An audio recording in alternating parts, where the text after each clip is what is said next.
여러분, 안녕하십니까? 오늘은 두보의 석호리 시를 공부하도록 하겠습니다.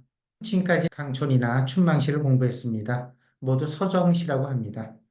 자신의 감정을 전달하는 데 중점을 두고 시상을 함축적으로 표현해야 됩니다. 서사시는 사실을 소술하기 위한 시입니다. 감정은 자제되고 사건의 전개를 위주로 하게 됩니다. 두보는 사실주의 시의 완성자라고 합니다. 또한 그의 시를 시사라고 합니다. 시 안에 당시의 역사가 들어있다는 뜻입니다. 그런 의미에서 오늘 공부할 이 석호리는 사실주의시를 가장 대표하는 작품이라고 하겠습니다. 이 시는 시작의 배경을 미리 알아두셔야 됩니다. 798년 안세의 난이 한창입니다. 조정에서는 관군 20만 명을 동원해서 안경서가 주둔하고 있던 업성주의를 포위합니다. 그러나 전쟁은 진전이 없었고 그 이듬해 759년 봄에 관군은 다시 후퇴해서 하양이라는 곳에서 진을 치게 됩니다. 같은 해인 759년에 작자인 두번은 낙양에서 임지로 가기 위해서 출발을 하다가 석호라는 마을에 투숙하게 됩니다. 그는 그곳에서 하나의 사건을 목도하게 되는데 오늘 공부할 작품이 되겠습니다. 여러분 어떤 내용인지 궁금하시죠? 첫 번째 도입 부분을 보겠습니다. 모투 석호천한데 유리 야착이니라 농유장주하고 노부 출문가니라. 장편 온 고채시의 경우는 대부분 도입 부분을 두게 됩니다. 이 서사시를 쓰게 된 동기와 이유가 들어 있습니다. 어떤 이유인지 한번 보겠습니다. 저녁 무렵에 석호라는 마을에 투숙하게 되었는데 가전이 있어 밤에 사람을 잡아가고 있다. 이 사람을 잡아가는 이 장면이 전체 시상을 이끌고 있습니다. 그리고 시점을 보면 저녁에 작자는 투숙했고 밤에 사건이 벌어졌음을 알 수 있습니다. 어떤 사건이 벌어졌을까요? 할아버지는 담을 넘어 도망가고 있고 할머니는 문 앞에 나와서 바라본다는 할아버지가 담을 넘어 도망가고 있습니다. 좀 부끄럽죠? 할아버지가 밤을 넘어 도망가는 것은 다 이유가 있습니다. 그 부분은 이 시를 쓰게 된 동기인 동시에 등장인물이 다 등장합니다. 마을에 투숙하게 된 작자, 그리고 아전, 할아버지와 할머니가 등장하고 있습니다. 다음은 본론 부분을 같이 한번 보도록 하겠습니다. 본론 부분은 크게 16구로 구성되어 있습니다. 두 개 단락으로 8구씩, 8구씩 분단되어 있습니다. 앞에 8구는 죽은 자의 어떤 비극에 관한 얘기고요. 나머지 8구는 살아남은 자의 애환과 고통에 관한 얘기입니다. 할머니의 입장에서 죽은 자와 살아남은 자를 얘기하면서 이 아전에게 일말의 동정을 호소하고 있는 장면입니다. 본론 부분 제1분단 첫 번째 네 구를 보도록 그렇게 하겠습니다. 2호 1한호하고 부제 1하고라 청부 전치사한데 삼남업성수라. 도입 부분의 마지막이 간으로 끝납니다. 아전을 만나고 바라본다는 뜻입니다. 그럼 본론문의 첫 번째 단락은 어떤 내용이 되겠습니까? 아전과 할머니의 대화 내용이 들어가게 됩니다. 어떤 대화 내용인지 한번 보실까요? 관리가 소리치는 것이 어쩜 그리 노엽고 할머니 우는 소리 어쩜 그리 괴로운가. 이 아자는 할머니를 보자마자 잡아갈 사람을 내놓으라고 소통을 칩니다. 할머니는 무서워 벌벌 떨면서 고통스럽게 울기만 합니다. 그러나 용기를 내어서 일말의 동정을 기대하고 이 아전에게 집안의 비극에 관한 얘기합니다. 할머니가 앞에 나와 치사는 마르다는 뜻입니다. 다음 단락에까지 이어지고 있습니다. 아전에게 하는 말을 들어보니 세 아들이 업성에 수자리 나갔습니다. 일남 부서지한데 이남 신전사라 존자 차투생이나 사자 장이라. 여기까지가 본론 첫 번째 단락 마지막 부분입니다. 한 아들이 편지를 붙여 보내왔는데 두 아들이 방금 전쟁에서 죽었답니다. 살아남은 자는 그럭저럭 목숨을 부지하겠지만 투생은 목숨을 겨우 유지하다 죽은 자는 영원히 그만이겠지요. 마지막 단락에서 사자와 존재에 관한 얘기로 단락을 마무리합니다. 여기까지는 죽은 자에 관한 얘기를 하겠다는 겁니다. 그리고 본론 두 번째 단락은 살아남은 자의 애환과 고통에 관한 얘기를 하겠다는 겁니다. 본론의 두 개의 단락 분단 사이에 사자와 존자를 배치한 겁니다. 나머지 두 번째 단락, 살아남은 자의 고통에 관한 얘기를 한번 같이 보시죠. 실중 계행무인하고 유유 유하손이라 유손 모미거하고 출입 무완군이란 집안에는 더 이상 사람은 없고 오직 젖먹이 손주만 남아 있습니다. 손주가 남아 있어 손주의 애미는 떠나지도 못하고 출입할 때 온전한 치마 하나 없답니다. 살아남은 자에 관한 얘기라 그랬습니다. 누가 살아남았습니까? 손주가 살아남아 있고 며느리가 남아 있습니다. 이 집안의 자식은 세 명 다 죽게 됩니다. 그러면 이 집에 대리를 사람은 손주밖에 없습니다. 그런데 며느리가 떠나버리면 이 손주는 결국은 굶게 됩니다. 절대 며느리는 떠날 수가 없습니다. 그 다음 얘기는 어떻게 이어질까요?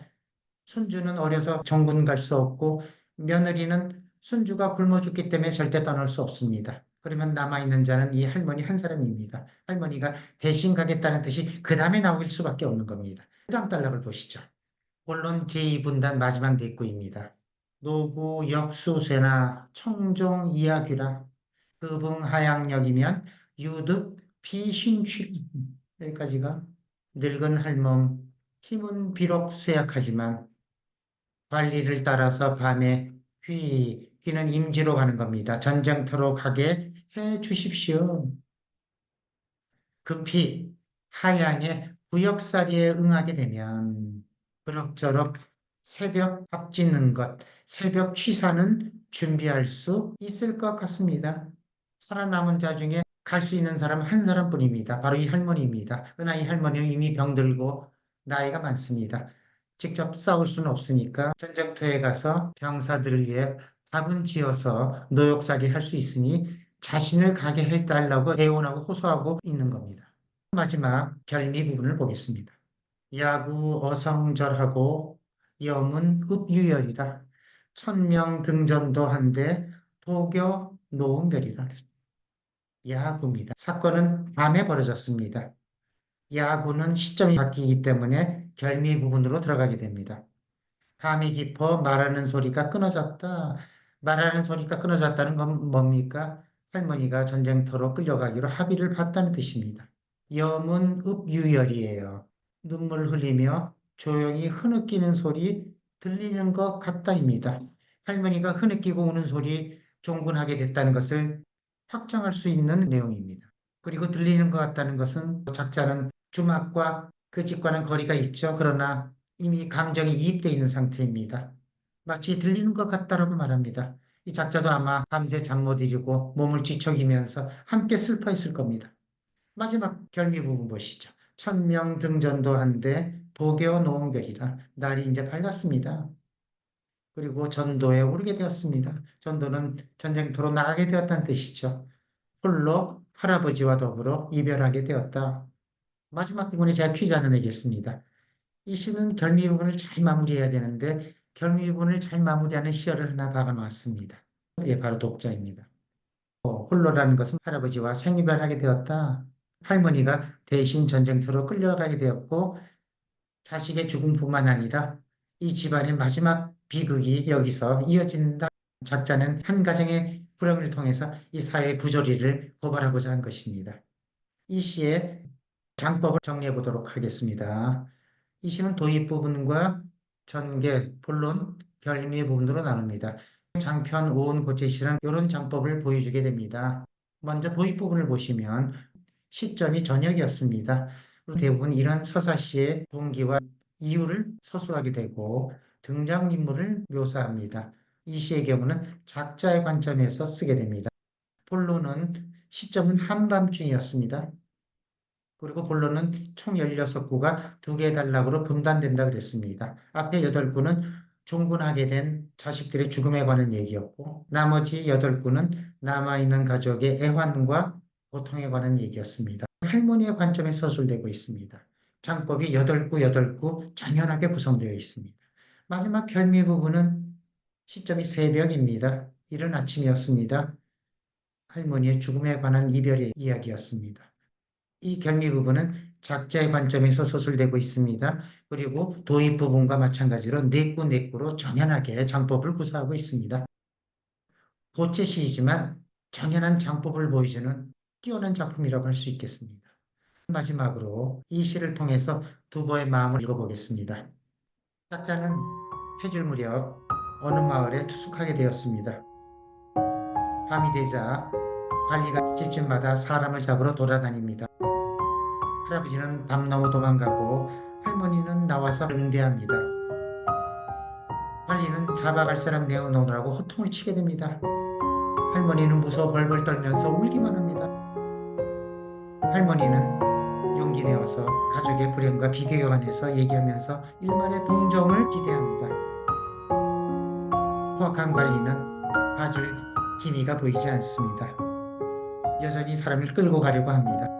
그러자 할머니는 집에 손자가 있는데 며느리가 있어서 손자를 놔두고 떠날 수는 없습니다. 며느리가 떠나면 손자는 죽게 되고 집의 대는 끊어지게 됩니다. 할머니는 병도 모이지만 대신 가게 해달라고 호소합니다. 만약에 구역살이가 하면 새벽밥을 지어서라도 자기가 대신할 수 있다고 호소합니다. 늦은 밤 할머니의 말하는 소리는 그치고 조용히 흐느끼는 소리 들리는 것 같습니다. 날은 밝았고 결국 할아버지와 생이별하고 말았습니다. 너무나 슬픈 한 가정의 불행이었습니다. 그러나 그 한 가정의 불행을 통해서 그 시대의 역사를 바라보게 되는 것입니다. 여기서 모두 마치도록 하겠습니다. 여러분 안녕히 계십시오.